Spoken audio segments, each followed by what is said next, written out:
I'm Joshua Mobley. I'm Chris Shriver.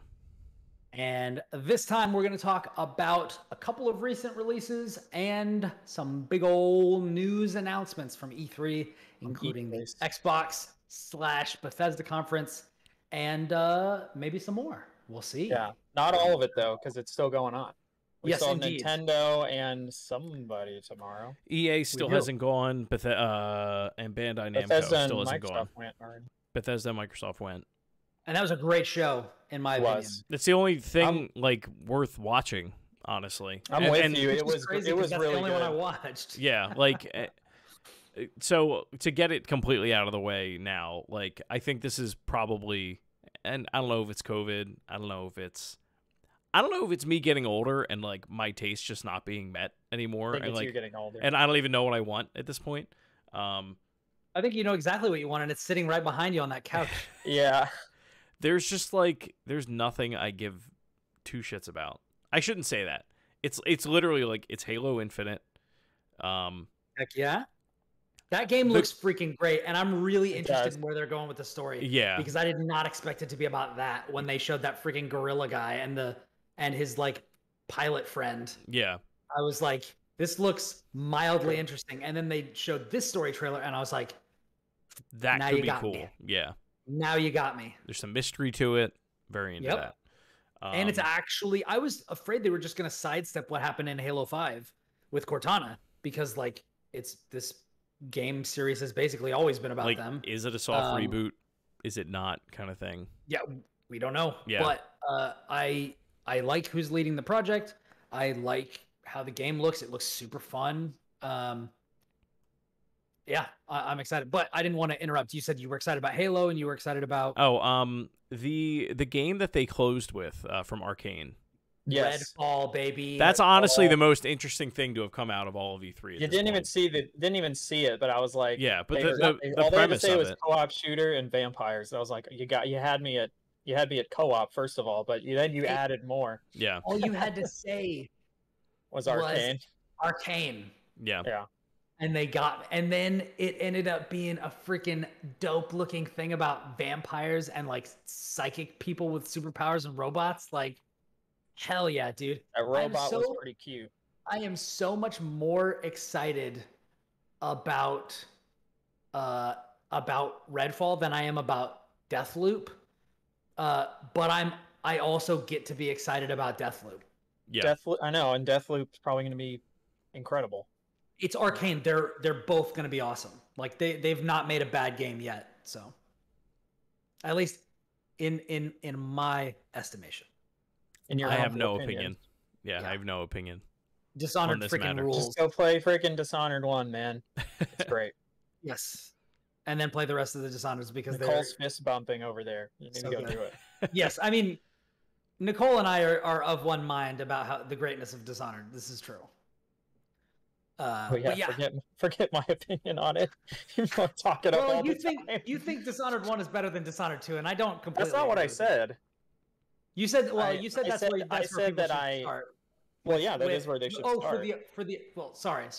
I'm remembering the conversation. I'm remembering the conversation now, and it was, which Arcane game do you recommend people start with? And I was thinking maybe Prey over Dishonored 1, because I don't think Dishonored 1 has aged as gracefully as I would like. I would disagree with that. I think it's aged great. But anyway, it's aged like a box of jellied eels. That's a good one for you Dishonored fans out there. Still a great game. Yes, it is. But yes, Redfall is definitely the thing that I saw at the Xbox event that I was the most excited about. But there was also some really cool stuff like Somerville. I don't know what you guys thought about this. It was from one of the former people who worked on Limbo and Inside. It was the one where there were the black pillars falling from the sky. It's not the same developer, right? It's not the same studio. It's not the same studio, but it was. I think it's somebody who worked on those. Yeah. Okay, because the minute that they were showing that, my first thought was, "Is this the Limbo Inside people?" It's did they make this? Because it looks a lot like it. Exactly the same, except the only difference is they're walking right to left this time. Yeah, which I did think was really funny. Replaced was another one that I think that one visually is the one that jumped out the most at me. Which one was that one? Should we go down just like a list and no? It was they're like not all they're not all that notable. Like I feel like a lot of this conference was stuff we already knew. Or Forza Horizon 5 is going to be in Mexico. It looks great. Yeah, like the photorealism. It's good stuff. I think that's basically all we need to say about it. I think my problem with this E3 is that I feel like I knew almost everything that was coming out of it before E3 came. Redfall was a secret, which was Redfall was a good secret. Yeah. And that was their one more thing at the end, which was freaking great. Yeah. Because I was thinking that it was one of those situations where, like, if we wanted to play our Deathloop on Game Pass, like, we're going to be waiting a minute for it. And then they're like, oh, but Arcane's working on something else too. And I'm like, hell yeah. Yeah, but I doubt Redfall's anytime soon. No way. Certainly. They didn't show us gameplay, so. Yeah. Yeah, and Deathloop is, like, close. Yeah. Well, Redfall, they said, is next year, right? Allegedly. Actually, a lot of the stuff they said was that wasn't. A lot of it is next year. Is next year. Yeah. Like Starfield had their release date not so subtly in the trailer, and that was next year. Yeah, late next year. I think it was November 11th. Yeah, next year. Which interesting because it didn't seem like that showed any gameplay, which I still like. I'm the type of person that, like, show me whatever you want. Unless you've proven yourself, like, basically, unless you're Supergiant or Arcane, a video trailer like we got with Redfall or with Starfield is not going to get me jazzed. When I see gameplay, then we're talking, because I'm going to see what the game actually is instead of, like, some idea, which actually was funny. I usually like that too. Because the Outer Worlds 2 trailer was a commentary on that. It was great. Which was very good. I loved that trailer. It was very great. Yeah, I bounced off of the Outer Worlds, but I do like their sense of humor a lot. That was the funniest trailer this year, at least so far. Yeah, the thing that sucked was I was actually doing something else at the time, and so I only caught, like, the tail end of it, and I was like, oh, okay, interesting. So I'm going to have to go back and watch the full thing, but... Yeah. It was basically, like, meta commentary on trailer production and stuff like that, which is very... I liked it. It was like the silhouette of the hero, but only from behind, because, like, the design is not finalized and stuff. Yeah. That was very funny. No actual gameplay, because there isn't any. And they also, the only thing they've been able to decide on is the name. Yeah. And then it was the Outer Worlds too, which I thought was really good. Yeah. That was, like, such a... You can't do it again now. Yeah. I feel like. Yeah. It's such a great... But it was a great idea for the one time. Whoever's on that marketing team deserves a raise, because it is expertly executed. Well, and what was great about it was, like, it started and, like, we all thought it was Fable, like the IGN chat. Yeah. We were, like, going back and forth, like, oh wow, okay, like, everybody get ready, like, we're gonna have to, like, you know, get trailers up and blah blah blah, and then it kept going, and it was like space, and I was like, this is not Fable. I don't know what this is. Yeah. Unless Fable 4 is like, we've advanced so far in the future, we're past the Industrial Revolution, the Information Age, and we're on the moon. Yeah. And now your brother, the king of the moon, is trying to stage an uprising. Yeah. And I'm a chicken, and we're going to do a trailer about this space chicken. Deep cuts. But anyway, cuts. So... What else grabbed you guys? Also, what was replaced? Which one was this? Because I remember it was like a pixel art, cyberpunk kind of game. Oh, that was the one with the super detailed and excellent animations, and when the guy was punching people, it, like, shook the camera. Yeah. He, like, snaps the arm, and it, like, makes that. That was my only comment on it. Was so cool. When it was moving, I'm like, this looks insanely good. Like, the animation is, like, insanely good. During the intro, I was watching the character, like, walk down the street, and I was like, holy shit, the animations on all these characters are, like, immaculate. The lighting and stuff. Like, the old man walking down the street with a cane, like, he had so much motion, like, he had so much movement. Like, it was very, very impressive to me. Josh, was there anything else that grabbed you? out of the Xbox conference? Halo is cool. I wanted to comment on the fact that the Halo multiplayer is going to be free to play. Which I think and it looks like they're going to be doing. Actually, it looks like they're going to be doing. I mean, they'd already announced that before, but I think now it's like, oh, they're going to be like battle passes and stuff. I think there was a rumor about that, but either way, they had established because I remember there was a news piece on it. They had established that Halo multiplayer was going to be free for everybody some time ago. Yeah, last year. Mm-hmm. Yeah. Which it does look incredible. I'm very excited for that. It looks really good graphically. I think that they fixed really all stepped their game up. Yeah. From what it was, for sure. Yeah. I'm looking at the list of stuff that got announced. Basically, I've been excited about 12 minutes for this whole time, so I'm just excited to play it. Finally. Yeah. I'm excited. Like it's never coming out. Yeah. It's been years, right? Like it's coming out in July, right? Yep. Yeah, July. I think it was like 4 or 5 years ago was when that game got announced. It's been a while. Yeah. Such a freaking cool idea. I love it. Mm-hmm. It is a cool idea, and it's in one room, right? Yeah, if it's taken this long, then the branching paths must be like incredibly robust or something. Yeah, that could be a game that like you just never. There are parts of it you just never see. I'm fine with that. Yeah, which is awesome. Yeah, I'm fine with that because if you get so off the beaten path from everyone else, then every time you talk to someone about it, they have some different thing that happened to them or some like your emergent gameplay and like Far Cry 2 or whatever. Yeah. That whole or Breath of the Wild, like the grenade rolls down the hill type of situation. Yeah.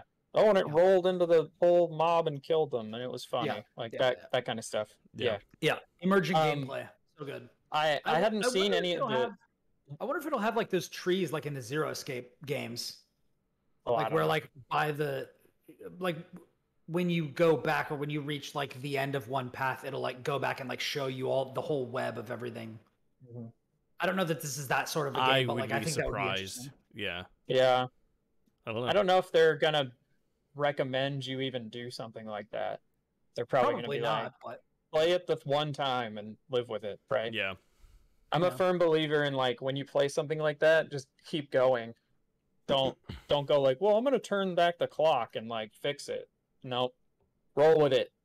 See what happens. There was one of those Anakin Padme memes that I saw yesterday, and it was I love those. Some of them are so good. The one was like, I'm replaying Mass Effect, and it was like, oh, and you're making different decisions, right? Yeah. Making different decisions, right? Yeah. I was talking to a streamer that's like hardcore into Fire Emblem, and they were saying, like, don't back up your saves and play with permadeath on, or else you're not actually playing Fire Emblem. Yeah, like you also want the drama, right?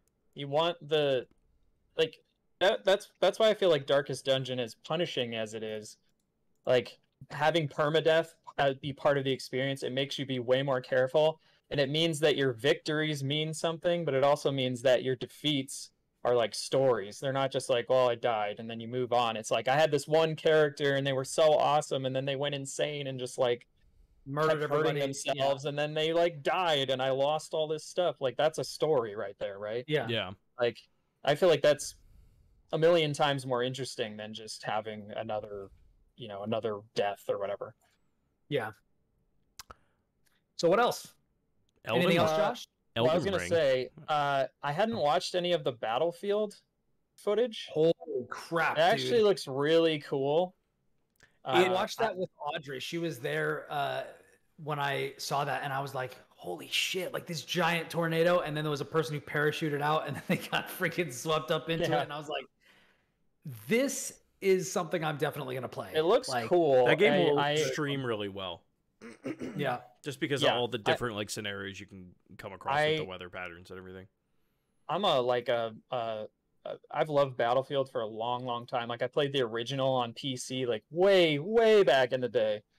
My dad and I were just obsessed with it, so I played it all the time. And I've not played a lot of them growing up, but man, when you actually have people to play with and you're in a squad together and stuff, oh my goodness, that game is ridiculously fun.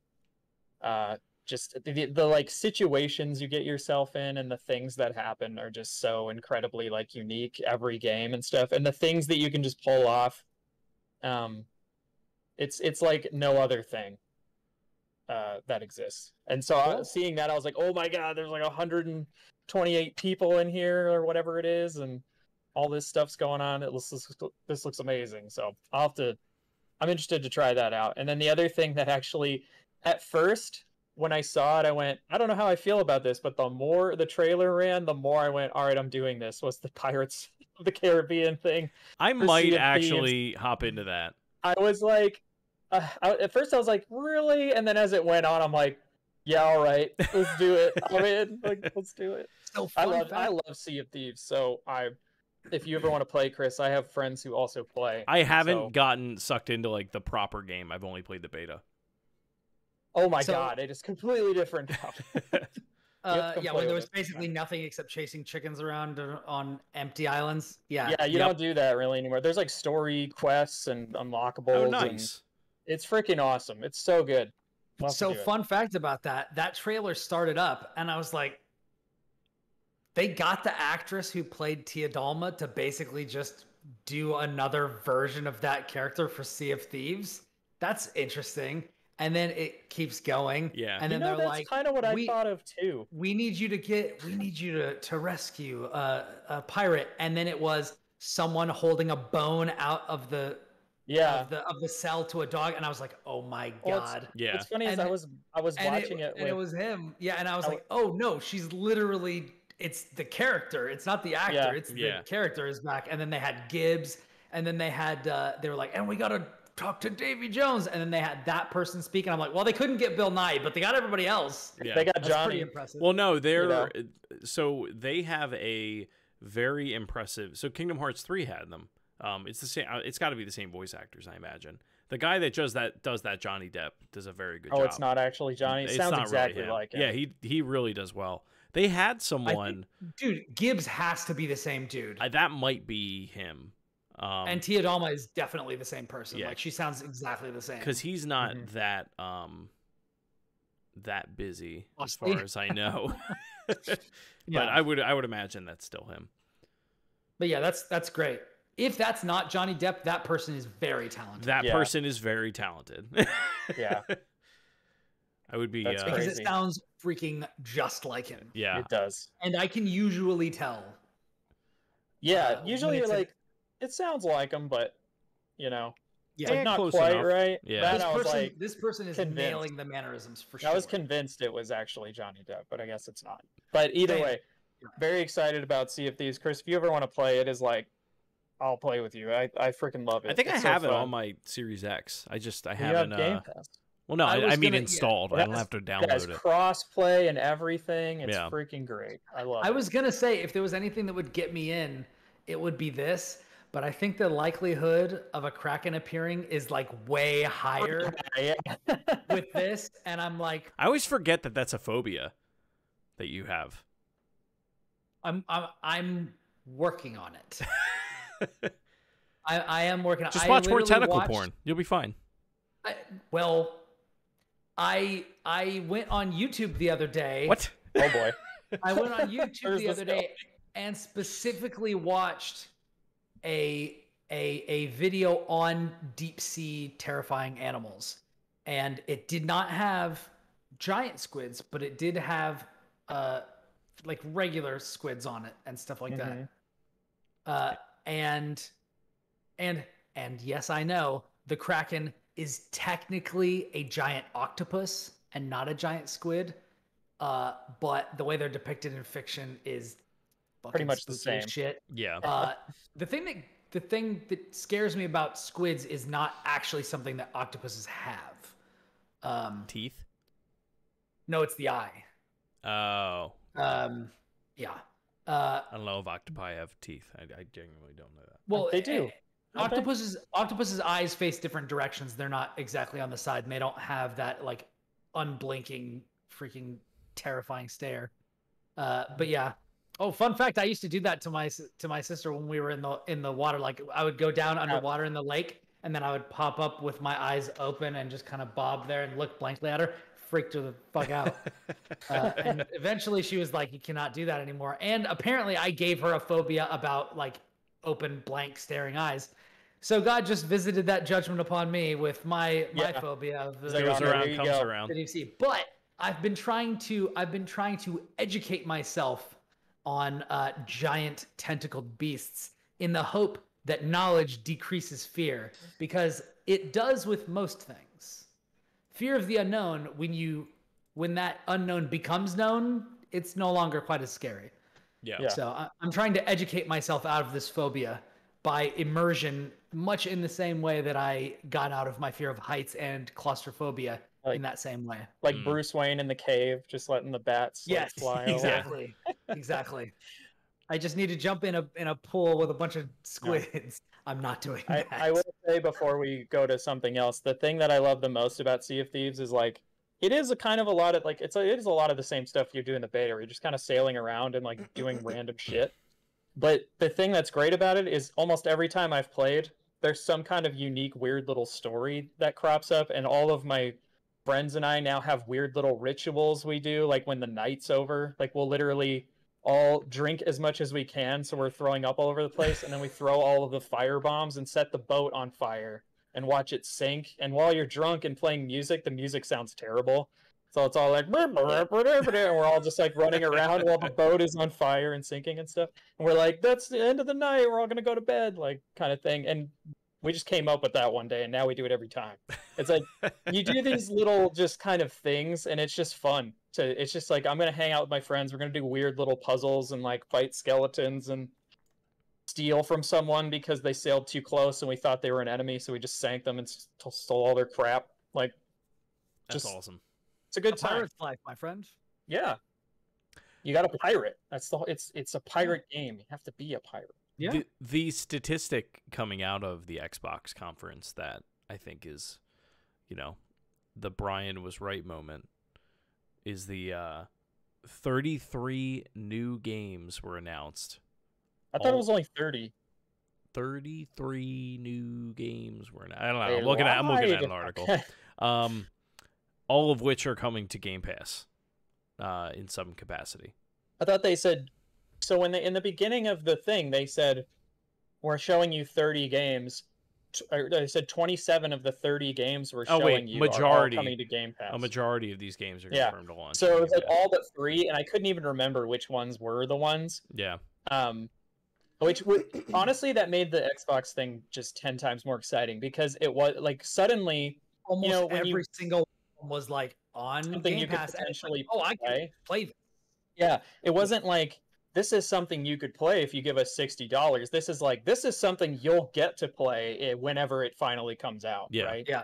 It made everything way more just exciting. In games that I normally would be like, well, I'm not going to buy that. Suddenly it's like, oh, I'll try that, because it's literally no risk. I already pay for the thing, so it's like, oh, I'm going to do that. That seems cool. That was the same thing with like Replaced was one of them that was on there, right? Yeah. Because I was like looking at it, I'm like, man, this looks interesting. Like, I wonder if this will be good. And then it was like on Game Pass, and I'm like, well, I'll find out if it's good. Yes, I'll find out. Yeah. Like, it's such a cool. It's a weird feeling. It's cool. It's weird though. Yeah.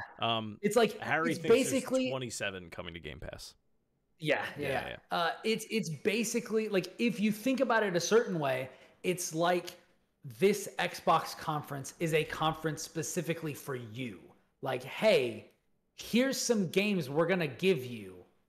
I hope you enjoy them. Yeah. Yeah. Like, you, at some Brian, point, these you, will come Chris, like, these are games that we are making for you, and you will be able to try them if you want. You know, and here's, it's so interesting when the onus isn't necessarily on them to try to sell you on the game, but instead just show you, well, hey, here's another thing we can do. Right. Hey, they're also trying to keep you in they're trying to keep you in the ecosystem. They're like, sure. They're like, hey, people who pay for Game Pass, like, you have more new cool stuff coming to try and play and all that. So I thought that whole feeling was neat. It made it way more interesting. You know what weird DLC got me like way more hype than it should have? Because I don't even play this game, at least not yet. The Top Gun content coming to Microsoft's Flight Simulator. I thought that trailer was so good. Like, it was only like 10 seconds, but I was like, the second that it went, yeah. I was like, Top Gun? Yeah, I was Because like, no. it was literally just a bell, and I was like, that's Top Gun, and it was like, wow. They should have just played the volleyball song. Yeah. Hanging out with the boys.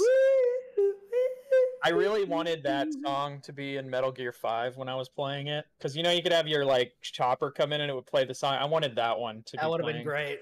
But I bet I could have done it on PC with mods, but I was playing it on PS4, right? Yeah, PS4 at the time. God, that was so long ago.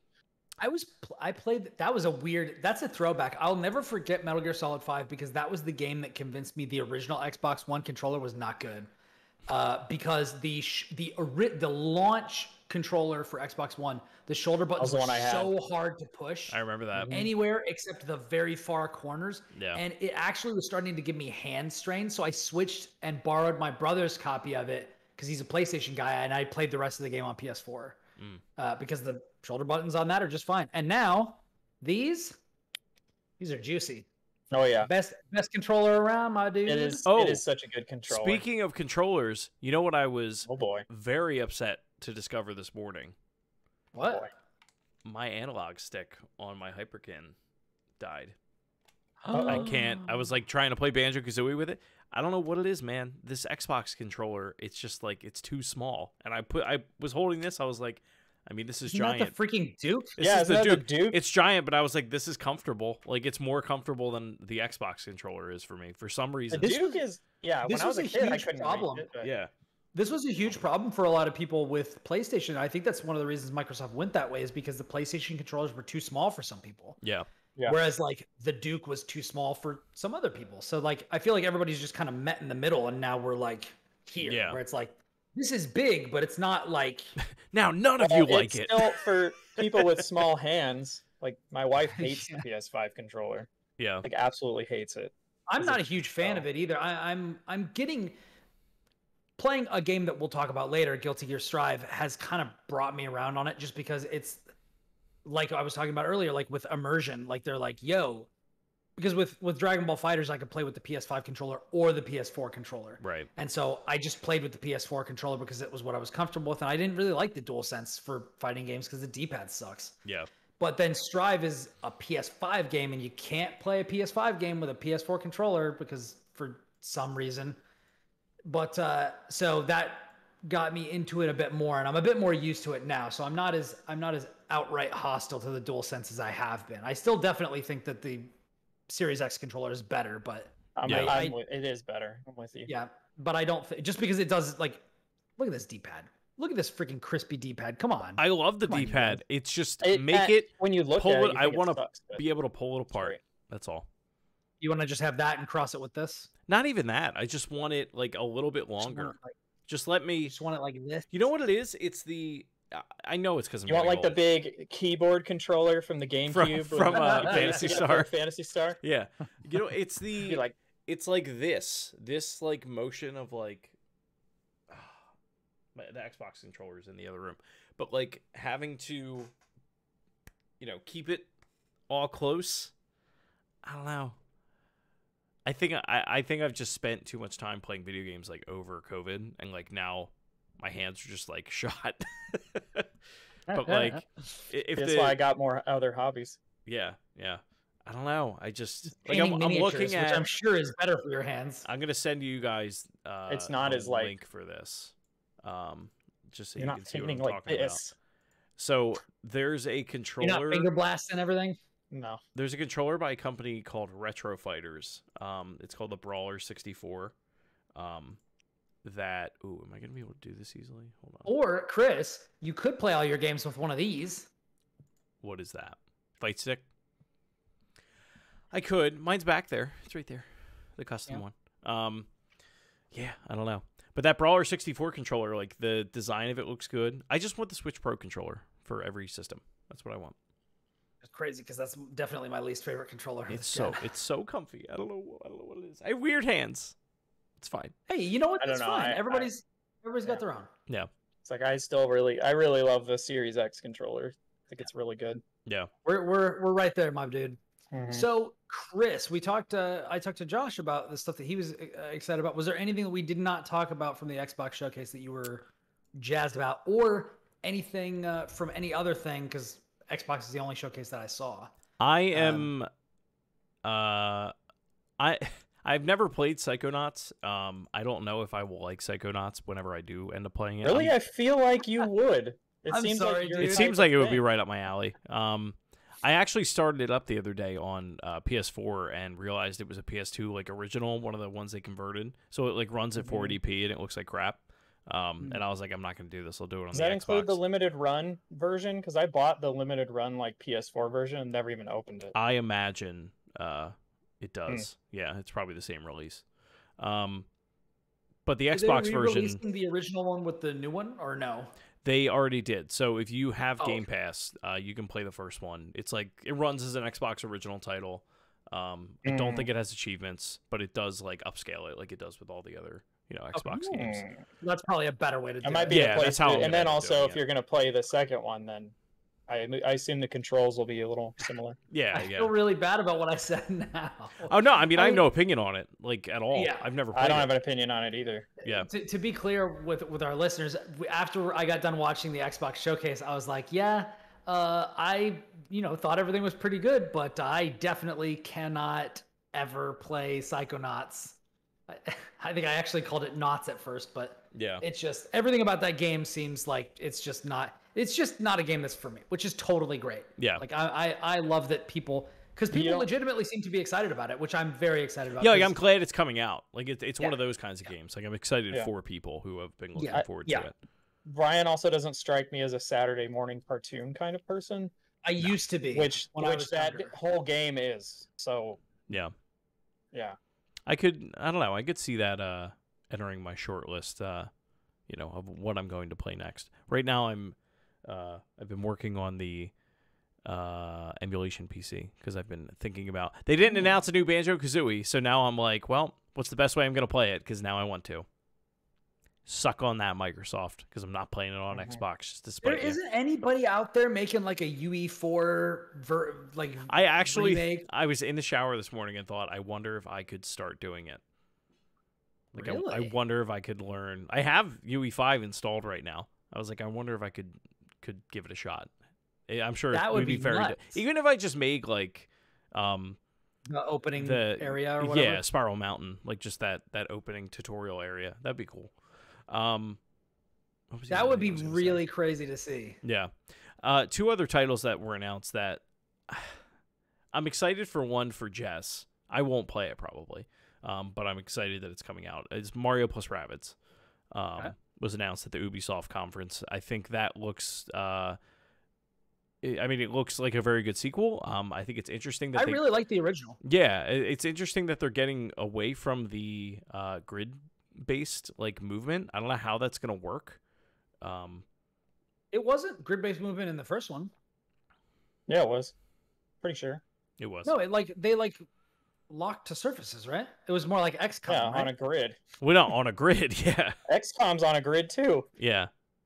It wasn't top down like I think you're thinking more grid like Final Fantasy or Final Fantasy Tactics or like Advance Wars or something like that. It was more like XCOM where it was on a square grid that you would go behind cover and then you'd pick your enemies from there. You just don't see the grid at all times, but when you would sorry, I guess what I'm saying is like the movement seemed fluid and you did have units of measurement of where you could move, but it was like, oh, just draw a line to where you want to go. Yeah, I think that's more of. They're leaning into that more this time around. Okay. It's not as like I didn't see anything else. Like, are there any other? I did see some memes about like Mario holding guns is the new Mickey in the Organization 13 robe with the Keyblade thing. Luigi has a bow and arrow that looks pretty cool. Oh, nice. Yeah, I've always been a big fan of Luigi. Yeah. People you either love or you hate. Much like you love or hate Rosalina, you love or hate Rosalina. Why would anyone hate Rosalina? Because people think that she's like either lazy or like too into herself because she covers half of her face like an emo kid from 2007, which it's a cool style. I love it. Because she didn't get captured. All right. Hey, fun fact: Chip Zana from Guilty Gear does that same thing, and he's a cool dude and a ninja. There you go. Oh, and a ninja to top it off. Yeah, heck yeah. The other title, I'm fascinated by it, is the Guardians of the Galaxy game that Square I didn't see announced. anything about this except some screenshots or something. So you only play as Star-Lord. Like, what I think is funny is a lot of the criticisms of that are counter to a lot of the criticisms that people have with the Avengers game, where, like, you know, people have problems with it. Shocking. It's, you know, like, there's too many characters, there's too much to choose from. Like, it's very rinse and repeat in that, like, you know, some of them, like, you know, have a certain play style, but really it's like you only have so many movesets and things like that. Whereas this is like, we're picking one main character that we're like, people didn't play the whole game. Well, no, they didn't. But like this very different. have like one main character that you're like, they're really going to focus in on. Which I'm interested by it in that, like, I feel like everyone is dunking on it right now, myself included, but like I could also see it coming out and being pretty good. It could also come out and be fucking horrible, but we'll have to see. I mean, I thought it looked. I think visually it looks good. really cool. I think Star-Lord looks like a fuckboy, but other than that, I think Star-Lord is. Yeah. The combat looked kind of boring when they were first showing it, because they were only fighting like the one monster, and I'm like, this looks kind of boring. But then the minute when they played like the second trailer and they show them fighting more people, I'm like, okay, now all of a sudden this looks way more fun. Yeah. But I mean, it could be fine. I just can't believe it's coming out in October. Is like my biggest thing. This year. It's coming out this year, and they just announced it. Yeah, that's why I'm Good like, for them. Yeah. I mean, it was rumored for a long time. It was. That's true. In fact, I think Chris, you brought it up. It was one of my predictions. Yeah. Yeah.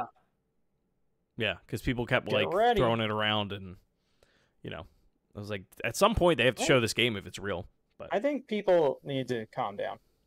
I mean, that's people in general need to calm down. Oh yeah, like when I saw that, I'm like, it's fine. Yeah, fine. Yeah. Definitely true. Not everything needs to be like The Last of Us.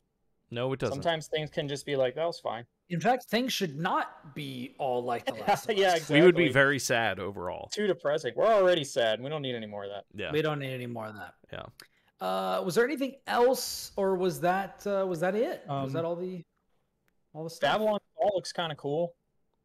Not my cup of Was tea. that Babylon's Fall? Yeah. What was that? It was they showed it during the Square Enix thing. It's a co-op, like 4-player. It's like a dungeon crawler, but you're going up the tower basically, and it gets harder the further up you go. And they were like, "Oh, we're gonna add more stuff to it as we go." I'm like, "This is totally my shit." Just like mindless beating the crap out of stuff.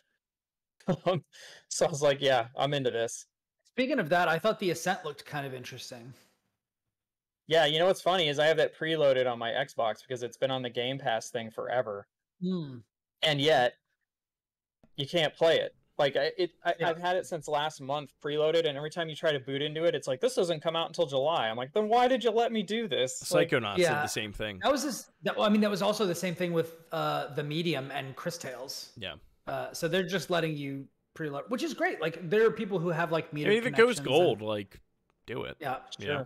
Yeah, there are people who like have to download things like a lot slower, and so anything that lets them do that a little bit easier, is good by me. Mm-hmm. So, was that all of the E3 stuff that we wanted to talk about? 2 more, okay, and they're really for you because I'm probably not going to play them. Elden Ring was announced or shown, really. Yes. So I heard about that, but I didn't see it. I was talking to it's a very good trailer. Platformers guest and friend of the show Matt Adler, and friend of the show and stalwart retweeter Hannah Houlihan, who is gonna be on the show at some point. I like that. That is a very good way to describe her. She retweets me a lot, or favorites my tweets. She is an ally. I think she's retweeted every time I've put anything up about the show, which I think is just. Well, I've talked to her about that. Like, I DM'd her and I was like, I notice you always do this, and I really appreciate it. Yeah. And she's like, heck yeah, we all gotta promote each other and like support each other. She's a very wholesome and wonderful human being, and a Souls enthusiast. So we had a group chat called, I think, Souls Squad, because we've been playing co-op in Dark Souls. We've been playing Dark Souls 3 together. I played through Dark Souls 1 Remastered with Matt, and we played the whole DLC of Dark Souls 1 together. So we're trying to get Matt up to the place where we can all play through the Dark Souls 3 DLC together. But we've been so busy, and with the move and all this sort of stuff, it's been difficult. So we're going to get back to that. But we were all like blowing up when that was announced. Elden Ring looks basically like Dark Souls 4. I'm very excited for it. We're all very, very excited for it. So, if you know anything about Dark Souls and you watch the trailer, you can tell by the ghostly aura around one of the characters in that it looks like it will have co-op, which I'm very excited about. Yeah, and buddy. you also get a horse to ride around on, and it looks like you can fight on the horse, which is interesting. So it looks like they're taking the kind of Souls feeling to new places, which is always what you want to see. Real-time horse combat. Yes. It looks like one of the bosses is fought on horseback, and whether that's an option for all boss encounters or just combat in general, or like in what was it, Darksiders 2, when like death could just attack you do people get on a horse, all that sort of stuff. Or actually, I guess that was Darksiders 1 as well. You could attack people on a horse. But yeah, so if that's the case, I'm very, very intrigued and fascinated that it's coming so soon, because it's like what, next January, something you like say that. So soon, but like people have been waiting for more news about that game for how long? We've been waiting on more news, but I didn't expect it to be coming. I didn't expect that the news was going to come and be like, yo, in like 6 or 7 months, like this game is out. I mean, that's the new cycle at this point, right? Like it's that's what we wanted when at that first Bethesda showcase where they were like, yo, what was it, like Fallout 4? And that was like the first 4, one that really did it. Fallout 4, and it comes out in freaking like 4 or 5 months or something. Yeah. And we were all just like, what? Like, I love it, but like that wasn't. It was after Fallout 4 that we were like, yo, this is the way to announce your games. Get to like 4 or 5 months out, 6 months out, then announce it, and then the hype is like palpable until the game comes out. Well, and you don't have time to cool off on it. You don't have time to over reveal info about it. Yeah. It just, you get like one event cycle and then it's out. And I don't know about you guys, but I was hopeful that the industry would take notice of that and embrace that, and it seemed like it didn't, and now it seems like maybe some people are. I think for Xbox at least, that's going to be the new normal for this generation. I freaking love it if that's the case. Yeah, I don't know how long. I think it's going to depend on like we're going to reach a point where like there's so many games or like exclusives that they both, parties, and Nintendo included, I guess. No. Are going to have so many things in the pipeline, that they'll eventually be like, all right, so we're slating for these titles to release in 2021. This is 2022. Which ones do we want to like get like that? Oh shit! Oh hype! Get hype moment over. Yeah. And then I think the crazy difference is like even the stuff that Sony is doing that we could criticize them for being samey, because like the 3 major tent poles right now are all third-person action games, open world to various extents, between God of War and Horizon and The Last of Us or Uncharted, actually 4, yeah. But like all of that, like for as much as we give them, like Nintendo really trades on that and leans on that even harder, where like Pokemon hasn't had a significant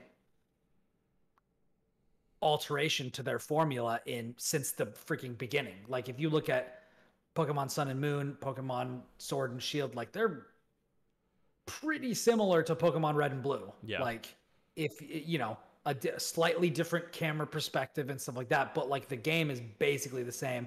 And the same is true for Mario. Like we went from 2D to 3D, but then we just kind of only have 2D and 3D Marios. Like you can say what you want about like tennis and golf and all these different things, but like those are basically just tennis or golf games with Mario skins slapped on them. Yeah. And honestly, whatever. Like, I think and part of this is I'm now an And adult and I'm not a 4-year-old kid, but like, and it's not necessarily a criticism either. Like, no, because like people like me desperately want something like that harkens back to something they love, like your Super Metroid 2, or like just a Super Mario 3D Land 2. Like, if you do something well and you're the only one seemingly who can do it that well, people want you to keep doing it. Yeah.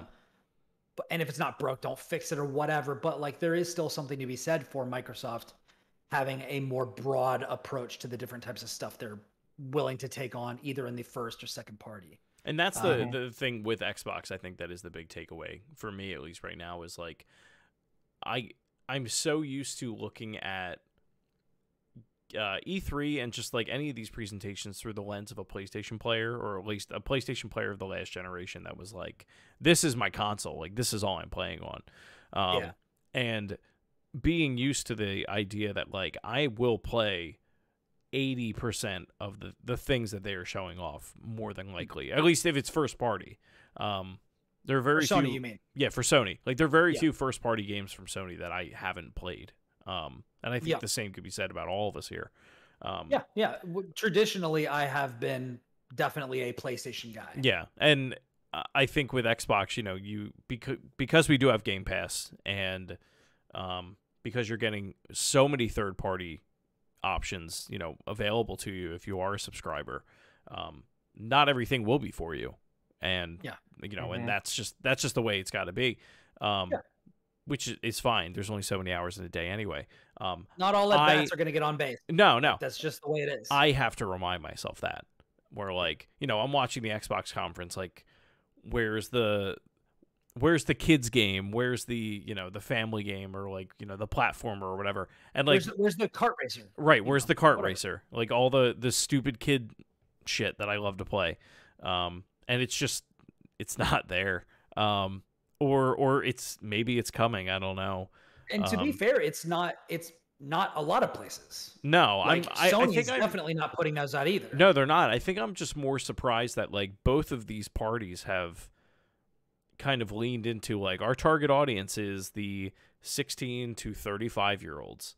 And that is our demographic. Like, there's the gateway drug, they look at it as Nintendo and they're like, this is what it is. But it's crazy, because it kind of reminds me of the way that like Sony ceded the handheld ground to Nintendo. Mm-hmm. It seems like now both of them have kind of ceded the younger audience, and not entirely, because you have things like, I don't know if it's supposed to be for kids, but like Grounded and Sea of Thieves definitely look like kids could play them. They're definitely more kid friendly. Mm-hmm. Yeah. Or like, you get stuff like Rare Replay and stuff like that, which are like older games, but like, those sorts of things. Like, I also think that can be deceptive, because it looks like like that old adage, like, because it's a cartoon or just because it's animated, it's automatically for children. Yeah, and Family Guy, Akira's for children. True.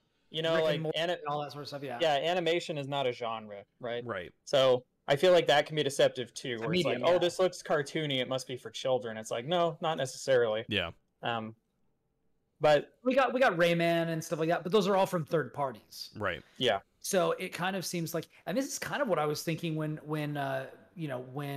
actually, and did you guys hear about the Resistance thing, where like I did hear about this. Yeah. They pitched Resistance 4. This broke my freaking heart. This was like the not Cloud Chamber, but like when they were talking about the BioShock Tactics game. Where I was just like, God damn it. Like, we can't have the things that I want in this world. Can't have nice things. Yeah. But when they were like, they pitched Resistance 4, and they're like, this is when The Last of Us 1 is in development. And they're like, we don't really want to have too many things that are leaning into the post-apocalypse. And now freaking everything is that. I was say, meanwhile, the majority of PlayStation first-party games are that. I feel like it's been that way for the last decade. Yeah. And Horizon is post-apocalyptic, but it doesn't really feel like it. Like, it feels primal. I think Forbidden West is them trying to get as far away from that as possible. It's almost like post-apocalyptic. Yeah, it's the new beginning has started and established itself, and we're kind of in a different world now. Yeah. Yeah, because I always feel like post-apocalyptic stuff in general is always like, oh, it's only been like 10 years, or it's happening literally right now. Everything is brown. I feel like Horizon takes the same kind of thing that, like, and this is just because they're fresh in my mind because I've been reading them, that like Dune takes, where it's like the thing that you're familiar with has been over for like 10,000 years, you know? Yeah. So like they don't know about Earth and all this stuff, and they kind of maybe mention it every so often, but like that is so far removed from their world, right? They don't care. It's like to us, you know, it's like us talking about like cavemen, like what was important to them. To us, we're just like, who cares? that has no bearing on my life whatsoever right now. I mean, that's even true of like the Roman Empire, like even something that recent, where it's just like, who freaking cares? Like, exactly. We got different stuff to deal about. We got to worry about AI and freaking climate change. Who cares? We got to worry about what leads into the events of Horizon Who cares? Who cares that somebody stabbed freaking Caesar in the back and it was his buddy? Old game is old. old betrayal is old. Yeah. But Chris, you were making a point.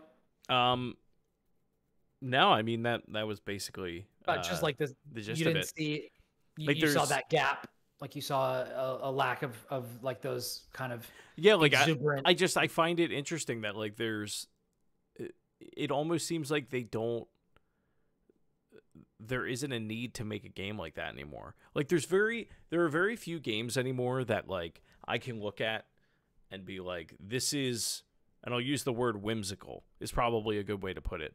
Like this is a game that like it feels good to be in this world. Like I think like Super Lucky's Tale, Cuphead or something. Yeah, like Super Lucky's Tale tries to be that. I don't think it does it very well.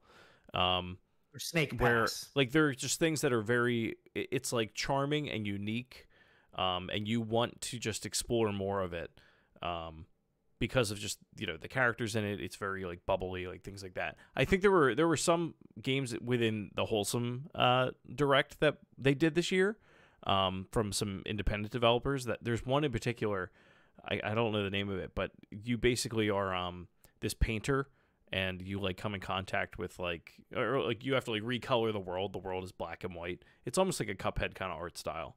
And like as you go through different levels and things like that, like their personalities come back and they get the color back and things like that. Interesting. It looked cute. But like there aren't. I'm surprised that like Xbox doesn't push those types of games for Game Pass, because like I'm thinking, if I'm 38-year-old Chris Shriver and I've got, you know, 5-year-old kid or however old I'll be, whatever, like that kind of content that it's like daddy's got his Halo, like he can do whatever he wants to do, and then Johnny's got, you know, whatever kid game he can play, and dad can like watch from the background like, I'm gonna try it out later. Are you winning, son? Banjo Kazooie wrong. You're no son of mine. Are you winning, son? Well, it's a cooperative game, Dad. So, yes. No, we're all losing together. But yeah, so the kind of the point that I was making about Resistance, which I just didn't work my way around to, was it feels like with Resistance and with Killzone and with sort of these other things, it seems like Sony and Microsoft are largely satisfied to like let the third party kind of fill in those gaps. Yes. And if the third party doesn't, if the third party, or specifically like, because EA and Activision don't particularly seem to care that much, EA a bit more about like spreading themselves throughout the various genres and sizes and feelings and things like that. Like if there's not an indie developer filling that space or filling that role and making a name for themselves in that way, it kind of just doesn't happen. Yeah. Because there's not really a motivation for them to do it. Like, and that's one of the reasons why I think that like you see Kickstarter like bringing back those sorts of things. Like with Spirit Swap, it's like nobody's making Planet Puzzle League, nobody's making Tetris Attack 2. So they're like, well, let's basically just do that. And then we'll add, a positive, like a body positive, like POC LGBTQ plus message in this cool puzzle game that people have been wanting. Yeah. It's like, okay, supported. And then we just get that thing. Right. Like, so, but somebody has to have that idea and be like, I'm going to make this, or else it just kind of doesn't happen, because there are a lot of specific things throughout gaming history that like it doesn't, sometimes for reasons that are very obvious, like we've talked ad nauseum about Super Metroid 2 because I really want it. But like when you look at how popular Zelda is compared to how many copies Metroid has sold, like Metroid just isn't that popular. Like Yeah. it's a shame because it's extremely good, but like Critical Darling doesn't necessarily factor into sales. Like what is super like Epic is making billions and billions of dollars a year from Fortnite, which is a good game, but not a great game, I would say. Yeah.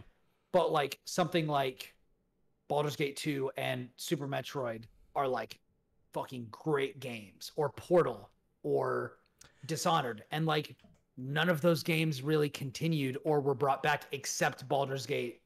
And it's been literally 20 years. And this is I'm glad that you got the conversation at this point, because it's one that I wanted to have and I didn't know how to have it without sounding like the world's biggest Debbie Downer.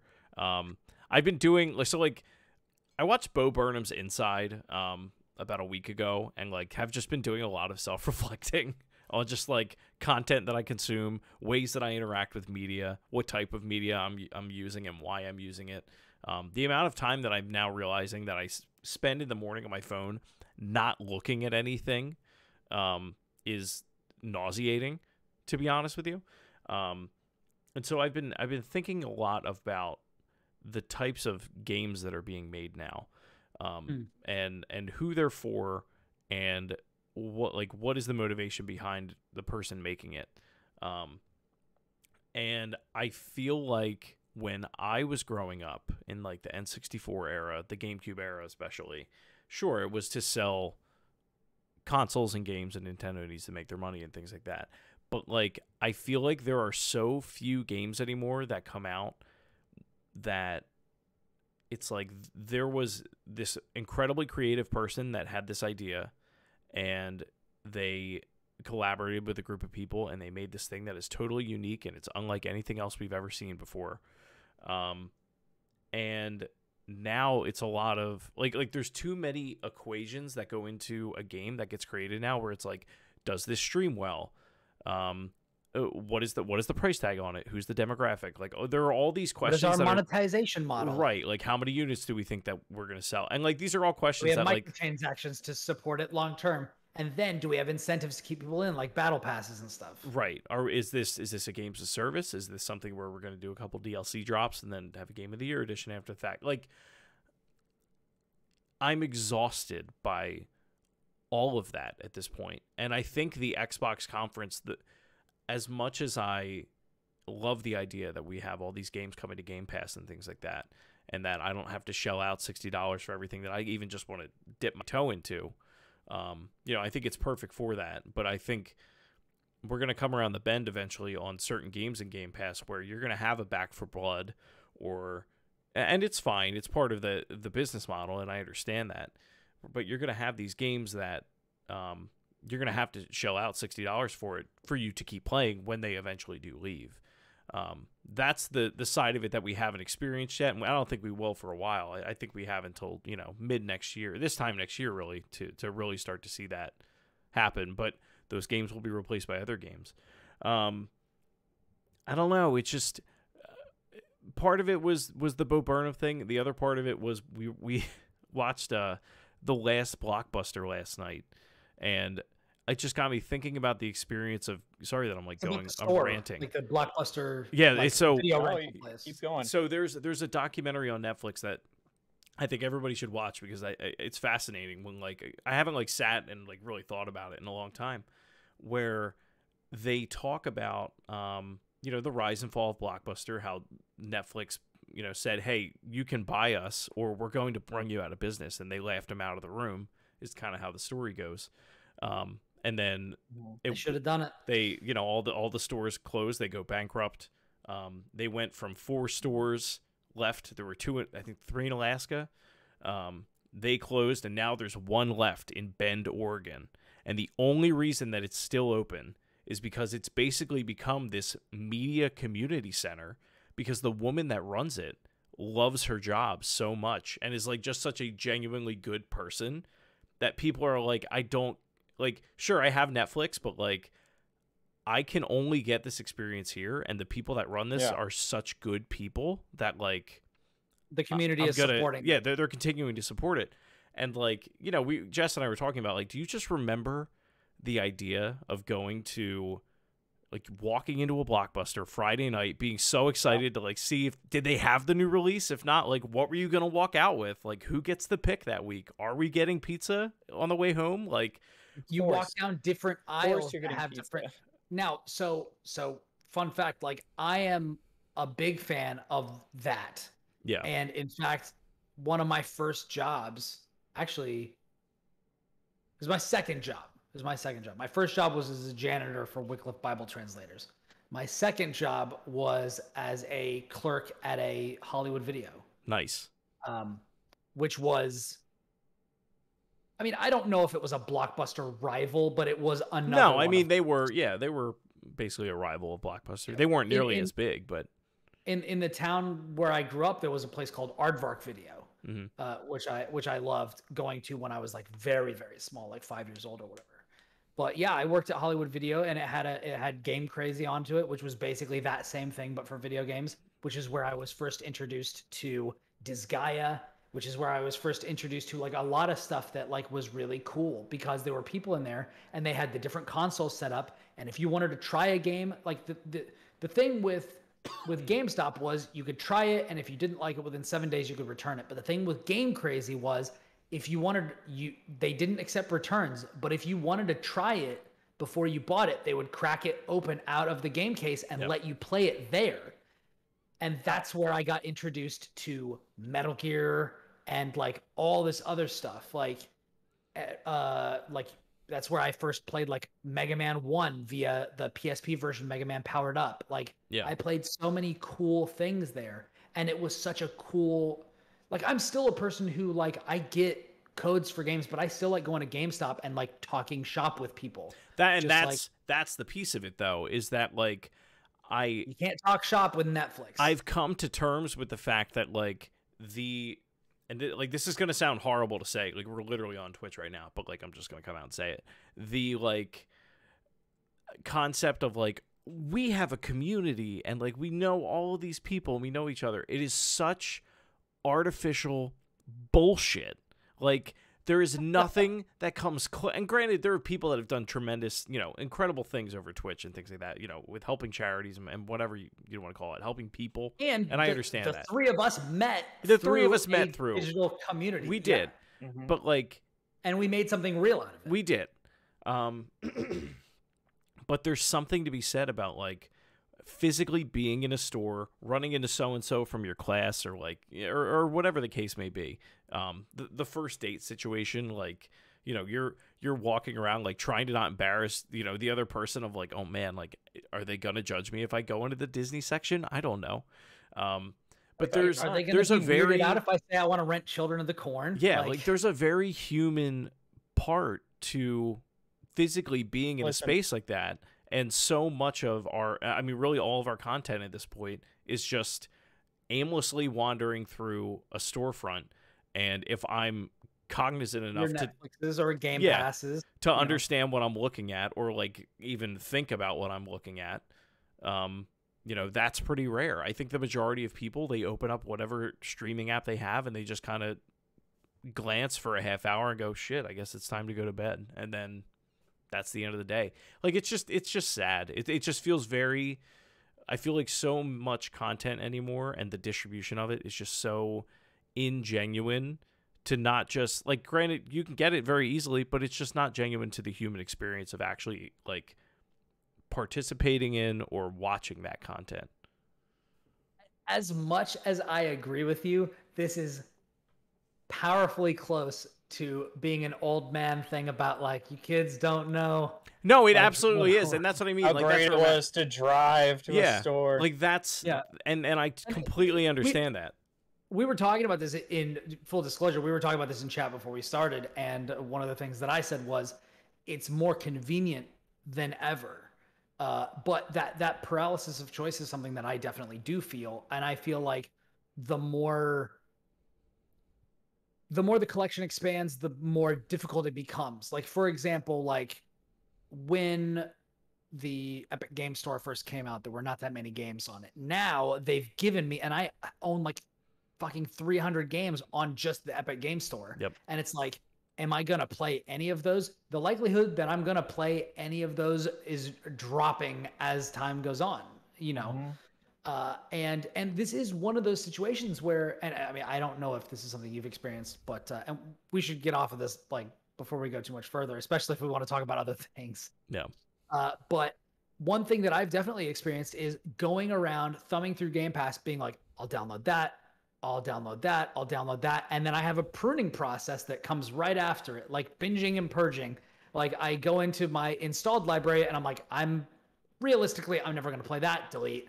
I'm never going to play that, delete. And yeah, I go through the same thing. That, and it's just like, I do the okay, same so damn thing. I just wasted all that freaking data, like downloading and then deleting this stuff, you know. And maybe whereas you could maybe look that's at the another wall. part of the experience. And maybe instead of farting around with looking around Game Pass, I should just play one of the things that I have installed right now, like Nier Automata, and finally freaking finish it. Yeah. You know, or whatever. But yeah, I think that instead of strictly losing something, I think that it is trading something for something else that comes with its own set of quirks and problems. And while I do definitely miss that, there are still little bespoke places where you can do that. And I don't know. It's difficult not to be kind of disappointed by it while still acknowledging like the inevitability of like moving towards convenience and you know, for people that couldn't drive, being able to access things like largely it completely makes sense. I understand how we got here. I think it's more just like the I wish we could have both. Yeah. I don't know. I don't know what I want. I don't know. I think you need to take a break from games is what I think. Yeah, I think that's part of it. I need to go outside is really what it comes down to. It's okay that you don't know what you want. It's okay that you don't know what you want. Yeah.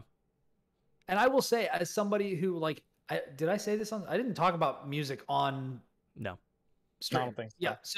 So I tried out for a band on Sunday, and they want me to come back. So I'm gonna continue working with them.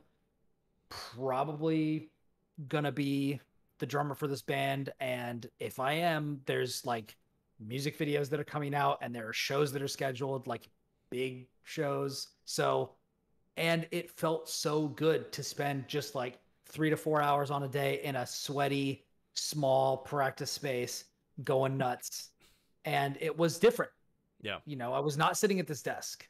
I was not sitting on my couch in front of my TV. I was doing something different. And it was miserable being outside when it was 100 degrees, but it was different. Yeah. And it was real, and it was something that I was doing. And I definitely think that what Josh said is right. Like, you know, and what you said, you know, we need to go outside. We need to be cutting this. I don't think you need to go outside. I mean, it's great to go outside. I need to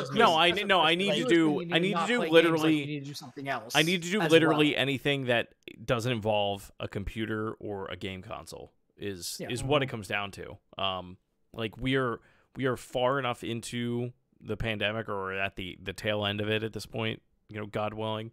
Some of us are able to work our way out of it now. Right. Like, you know. I work so many hours every day that I think it's just something broke like in my brain over the weekend. One of these days I'm going to get through to you and also Mitch, because that boy needs to stop working also. Yeah. Like, so I do you know the scene? I'm sorry. Like, I feel like I keep rambling. The scene in Inside Out where the girl, when everything starts to fall apart. I haven't seen it. All right. There's a part in Inside Out where it's a phenomenal movie where like she basically starts to begin the process of like, I am becoming a depressed person, and her like emotions get all out of whack.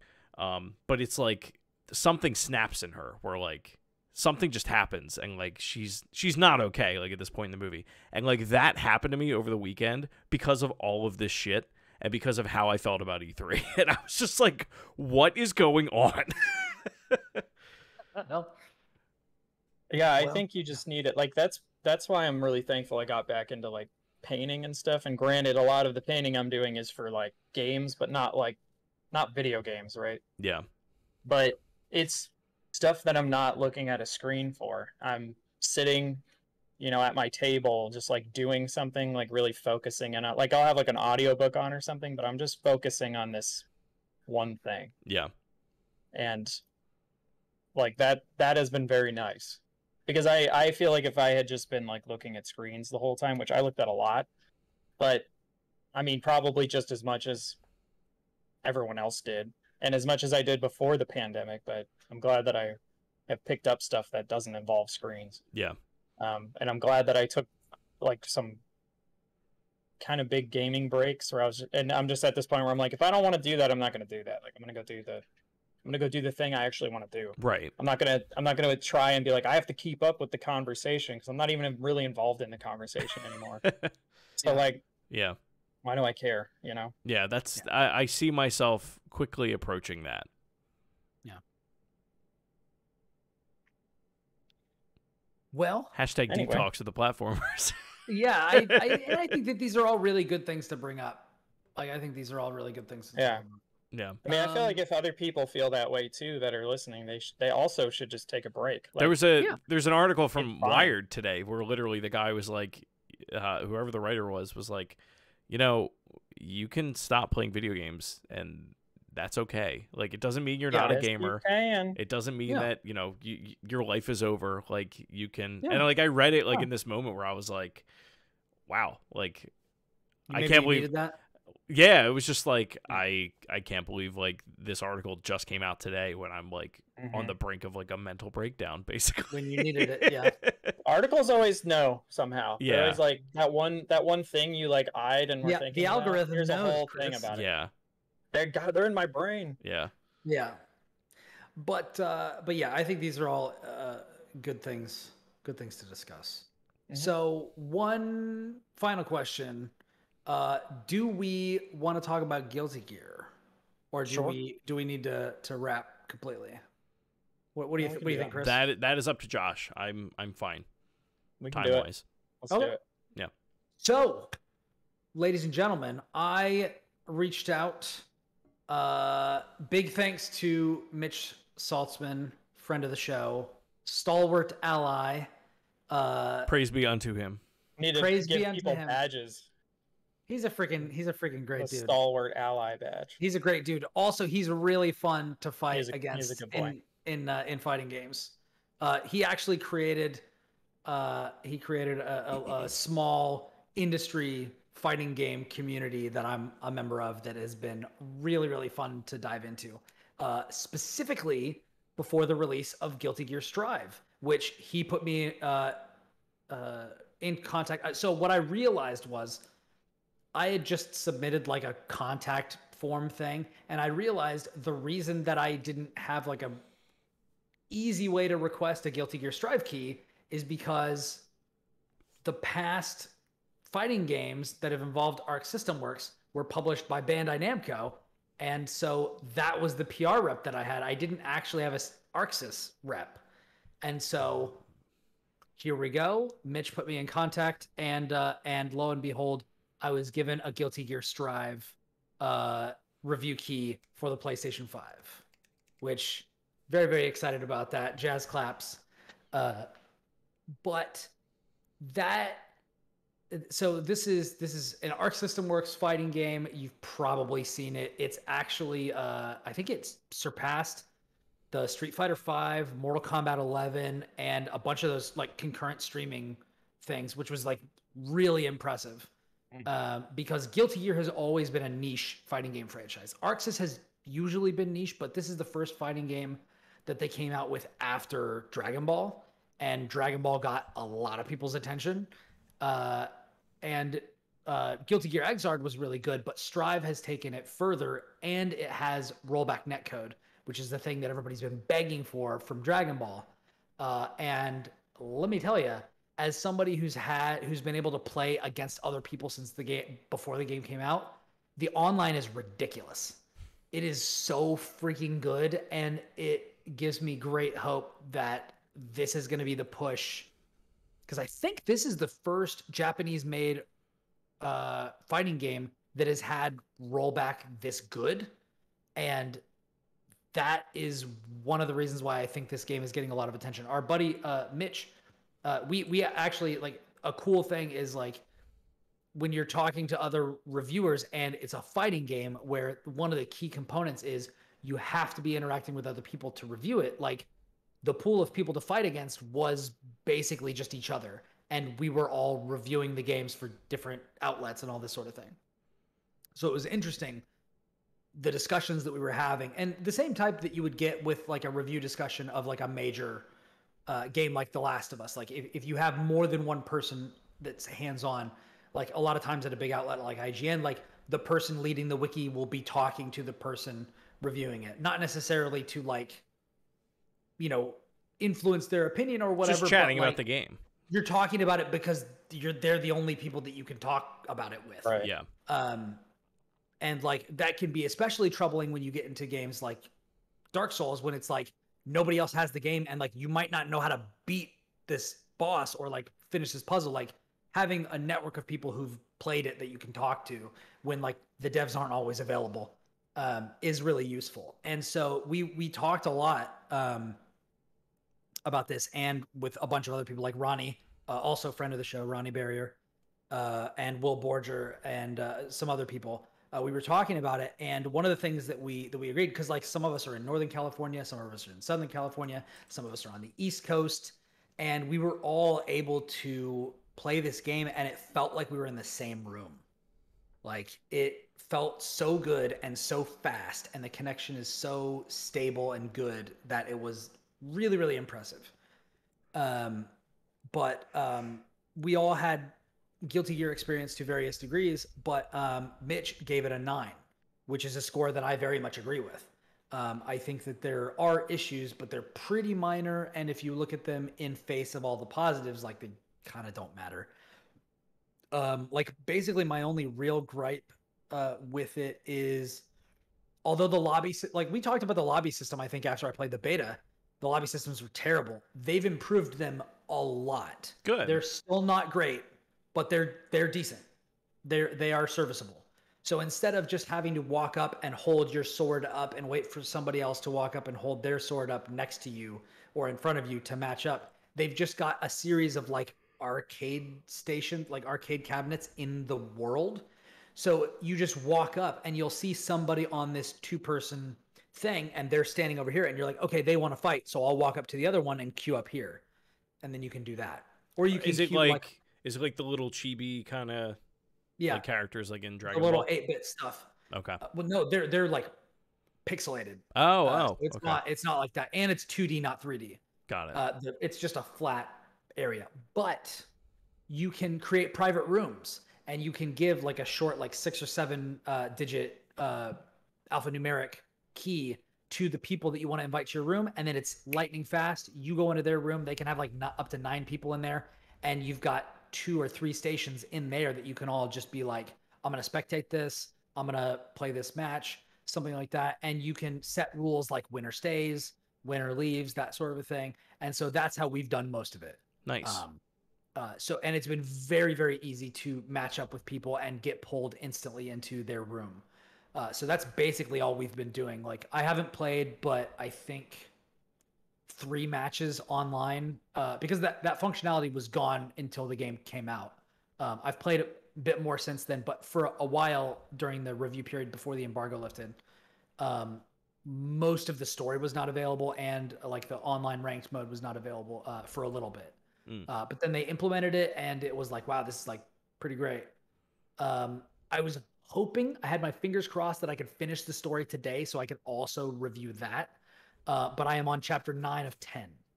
So I didn't quite finish it. I ran out of like 30 minutes of time that I needed to finish it up. But I can give you a 95% review of the story in that it is fucking bonkers batshit insane. There's one scene where the main character of the game kills a bunch of bad guys with a giant statue of Abraham Lincoln on top of a flying White House. All right. And that's kind of what you're in for. On a scale from 1, like He kills another dude with the resolute desk. On a scale so from Lincoln to Abraham Lincoln Vampire Hunter, where does this land? Or does it surpass Abraham Lincoln Vampire Hunter? Well, the statue of Abraham Lincoln is like 3/4 the size of the Washington Monument, so it's pretty big. Mm-hmm. But it is just a statue, so. I meant just in terms of craziness. If you find vampire, I mean, I didn't see Abraham Lincoln Vampire Hunter. Oh my god, it is. Oh. It's terrible. But if you're drunk, it is a great time. It's a good with your friends. Yeah, it's a fun time. I'm just gonna go ahead. One of those movies. I'm just gonna go ahead and say it's crazier than that. Trust me, it is stupid as hell. But if you watch it with a bunch of people, you will crack up and have a good time. Okay. Well, I will take that under advisement. It's really, really dumb. But I can't possibly imagine that Abraham Lincoln Vampire Hunter would be more insane than Guilty Gear Strive. Yeah, it's nuts. But it's great. I literally messaged Mitch and was like, wow, so Soul Bad Guy just murdered a man by throwing the resolute desk into him. Okay. All right. This is fucking dumb and I love it. But yeah, but story mode in this game is basically just a series of like 20 to 30 minute cutscenes. There's no gameplay, which means that unlike a lot of fighting game stories, they don't have to freaking cram reasons for characters to fight if there's not actually a reason for them to fight, because you don't have to fight. It's just the characters. So it's a lot better. That was the same way that the story was in Exard, and I think that this is a way better way to do a fighting game story. Now, granted, that said, I've never been into Mortal Kombat, and I've heard that Mortal Kombat story modes are like really, really great, but I can't really speak to that. But yeah, the gameplay is freaking immaculate. It's so fun. I really like Soul and Kai and Faust and Giovanna. Ronnie plays Eno and Potemkin, and Mitch has been playing Geo and a few other characters. And then I know another Soul in the group, but most of the people in our group played different characters. So it was really cool to be able to see that. And like basically every Arxis game except Dragon Ball, because so many Gokus are similar to each other and so many Vegetas are similar to each other, all the characters control wildly differently, which is the way it was in Persona 4 Arena and BlazBlue as well. So you really, even though there are only, I think, 15 or 16 characters in this game, it feels like you have way more options than in other games because nobody is the same, really. Yeah. Even the two main characters, like you look at Street Fighter, and Ryu and Ken are almost identical. Soul and Kai are very different. And they're the two poster boys for the game. It's freaking great, man. It's really good. Like, look up videos for this. The graphics are like insane, like really ridiculous. It's definitely the best fighting game ever made, like best looking. So I was thinking that this would be a game that I would just like play and be like, it's good, but like based on my experience in the beta, like it's good, but it's not Dragon Ball, which means I'm probably not going to stick with it. And now after playing all of this, I'm like, you know what? I think I'm actually going to drop one of my teams in Dragon Ball, play one team in Dragon Ball, and play one character in Guilty Gear and keep playing both. It's that good. So I don't know how long that will stay, but the connections are great and the community is great. And it's really, really fun. So I highly recommend it. If you're looking to get into it, I've got it on PS5. I've also got it on PC. I'd pre-ordered it before I got the review key. So, and it seems to, there were some screen tearing issues on the PC that I noticed when I first booted it up, but apparently there are some like really easy ways to resolve that. So, and then otherwise it's been the word from other people who have spent a lot more time. I basically stuck with the PlayStation version, but all that I've heard from my friends that are playing it on PC is that it's even better, like than the PlayStation version, which is pretty impressive. Will this dethrone Dragon Ball Fighters as your? Not unless everyone stops playing Dragon Ball Fighters. Like if that'll do it for you, right? Yeah. If all of my friends and I told him that, like I told him, like, because I have this small group that I play with, I'm like, okay, if you like, please don't stop playing Dragon Ball because that game rules. Yeah, but I do think it has more of a chance of sticking around. Dragon Ball is still my favorite of the Yeah. two. Like Dragon Ball is still one of my favorite games ever, and my favorite fighting game ever. However, Guilty Gear Strive might have dethroned Persona 4 Arena as number 2, which is impressive. We'll have to see. Yeah. Because it was like a toss up between Persona 4 Arena and BlazBlue Continuum Shift Extend. Either way, it's a nice like change of pace, right? It really is, like, because you don't always have to have the next thing you play doesn't always have to be like the replacement for your like no forever game or When it's whatever a you call it. fighting game, it kind of makes sense, but it can be like a nice decompressor or change of pace when you're like, I'm playing so much Dragon Ball lately, and then you can go play that for a little bit. Yeah. Like, oh yeah, this is and it is really interesting. Like Chris knows how long combos in Dragon Ball Fighters can be. A really long combo in Guilty Gear is like 15 hits. Oh wow! So like that's a really long one. Like most combos are like 4 or 5 hits. How long? Even as someone who doesn't play that many fighting games, that sounds like a lot. The matches are extremely quick. Yeah, I was gonna say it would have to be if that's all you're, because Dragon Ball, they're like the longest games known to man. Yes. I'll send you some replays. Like some matches are short, like very short. Yeah. Like you can get grabbed 3 times by Potemkin and the match is over. Wow. And he's like Broly, but what if Broly did a ridiculous amount of damage? Yeah. Pretty terrifying. Wow. But yeah, it's freaking great. Like if you're looking to get into fighting games, this is definitely the most accessible Guilty Gear yet.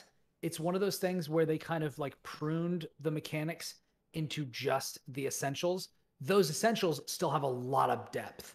Like there are a lot of cool things that you can get into, and some characters that are very complicated, like Faust and Zato 1, where like you're essentially controlling 2 characters at once, where you're controlling Zato and you're controlling his shadow, which is called Eddie, which is like a spell created beast that's like a forbidden monster that used to control him when he was dead.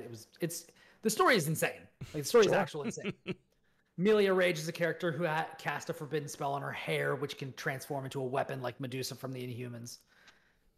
It's crazy. Wow. So it's very, very good. So I highly, highly recommend it. So, and I'll get you that final 5% review next week when I finish the story. But yeah, it's really, really great. Nice. Shall we wrap there? Sure. Yeah. Cool. Oh, I wanted to mention just very quickly 2 things. I'm playing Mighty Goose. Have either of you seen anything about this?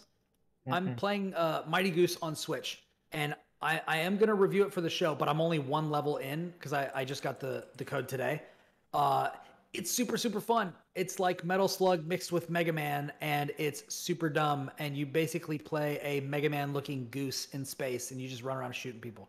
Super, super fun. Just dumb fun. I love it. Yeah, admit Metal Slug, because there's not enough of those. Yeah. Yeah.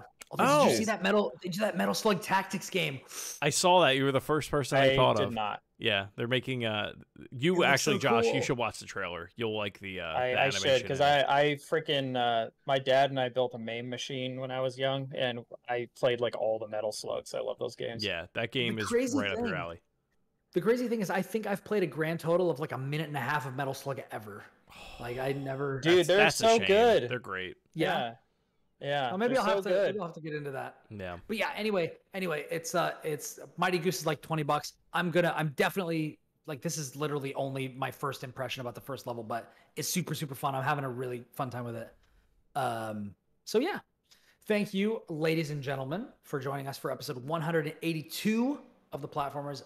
We can all be found corporately on Twitter at PlatformersPod, youtube.com/PlatformersPod, twitch.tv /platformerspod. Our wonderful boy Chris Shriver over here got us all the same name on all the places. Also, I think we're on instagram.com/platformerspod, like all the stuff. I always forget to post there, but yes, we are. Yeah. But yeah, so yeah, if you want to check out more stuff from us or just refer back to this, those are all the places you can find us. I can't say anything about what it will be, but next week we are going to have a giveaway.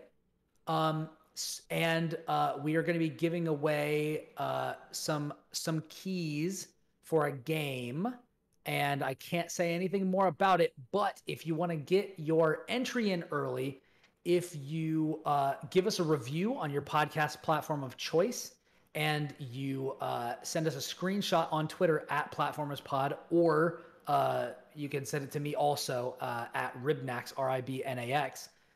We will enter you in, and then we will draw up to 5 names, and they will get a free copy of this game that we cannot talk about. What a and mystery. A soundtrack to go along with it. But yeah, so if you want to do mystery. that, then do that. Take a screenshot of your review because that is something that really helps us out, and then tweet it to us, and we'll see if we can get you a copy of this cool game, baby. But yeah, that's where you can find me on Twitter at Ribnax, Ribnax. And if you want to check out something that I'm working on, I am currently writing the walkthrough for the Final Fantasy VII Intergrade Yuffie Intermission DLC, which is extremely freaking fun. It's very, very fun, and it makes me even more hype about Final Fantasy VII Remake Part 2. Which we didn't hear about. Yeah, I told you. Yeah, but whatever. I gotta shoot the shots that I got. So Josh, where can people find you? You miss 100% of the shots you don't take. So Wayne Gretzky, Michael Scott. You can. Yep.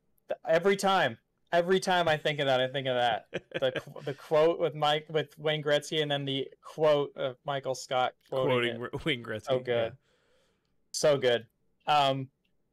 You can find me on Twitter at the Jawa Josh. I don't tweet that much, but there I am.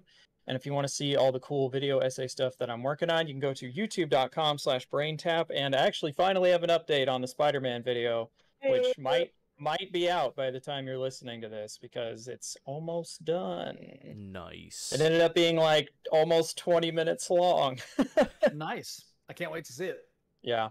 I think it turned out pretty good. So I'm excited for people to see it. Nice, dude. You can find me at Shrives93 when I'm not complaining about my job. I'm usually complaining or yelling at Phil Spencer that he hasn't released a new Banjo game. Get on it, Phil. He deserves it for all the good he's done. Are we ever going to talk about the failures that he's had? He's done one wrong thing, and it's not give me a Banjo game. You should make a website that's just like, do we have a Banjo game yet? They haven't released a Banjo-Kazooie game. I thought about making a Twitter account where it's just me like tweeting at him. You could code that in HTML and like. You should have make one of those things of like, has Jeff Bezos decided to eliminate homelessness yet? No. Like one of those Twitter accounts, but it's just, do we have a new Banjo-Kazooie game yet? And then just tweet no every day. Yeah. And then when it finally happens, you just tweet out, holy shit. I just tweet out, yes. Ya hook. Yeah.